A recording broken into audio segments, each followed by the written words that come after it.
Hello दोस्तों, कैसे हैं आप सभी लोग। आज मैं आपके लिए फिर से एक नई स्टोरी लेके आया हूँ, भूतिया रास्ता। चलिए हम स्टार्ट करते हैं। रवि नाम का एक लड़का दिल्ली की किसी फैक्ट्री में सफाई का काम किया करता था। उसके घर से फैक्ट्री करीब 5 किलोमीटर दूर थी। वो हमेशा अपनी साइकिल से ही फैक्ट्री जाता था। रोज़ की तरह आज वो घर से फैक्ट्री के लिए निकला। उसे रास्ते में पड़ने वाले एक चौराहे पर एक लड़की दिखी जो उसे गुस्से में घूर रही थी। लड़के ने उसे देखा और फिर मुंह फेर कर फैक्ट्री चला गया। अगले दिन सुबह वो लड़की उसी जगह पर खड़ी थी और रवि को घूर रही थी।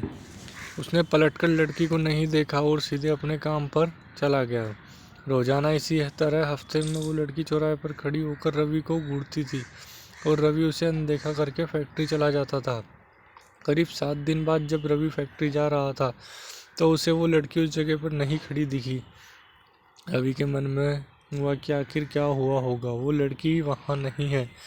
रवि ने सोचा कि उस लड़की से कुछ पूछे या बात करने में डर लगता था क्योंकि वो बुरी तरह से घूरती थी। इन्हीं ख्यालों के साथ वो फैक्ट्री पहुंचा और साफ सफाई करके शाम को घर लौट गया।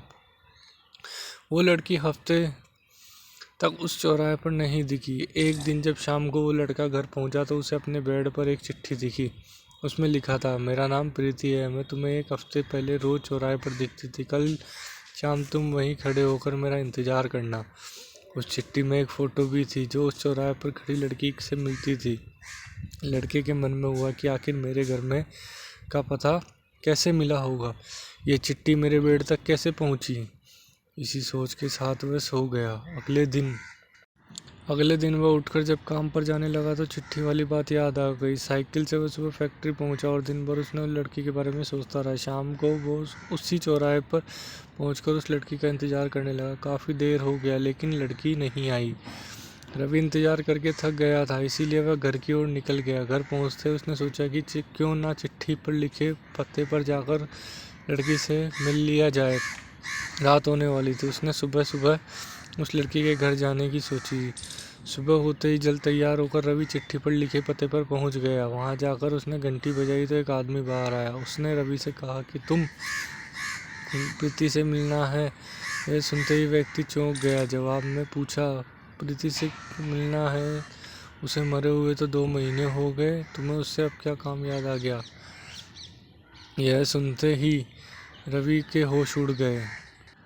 रवि के होश उड़ गए। डर के मारे शरीर कांपने लगा। किसी तरह खुद को संभालकर रवि घर पहुंचा और चिट्ठी को जला दिया।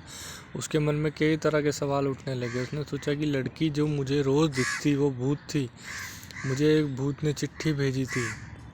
यही सोचकर वह घर में दुबक कर बैठ गया। उसी दिन से रवि ने रास्ते में किसी को देखता और ना ही किसी अनजान के बारे में सोचता था। कहानी से हमें सीख मिलती है कि अनजान किसी के बारे में सोचना नहीं चाहिए और बिना किसी व्यक्ति की सही जानकारी के उसके घर तो बिल्कुल नहीं जाना चाहिए। Thank you. आपको हमारी ये स्टोरी कैसी लगी? लाइक शेयर कमेंट करके अवश्य बताएं।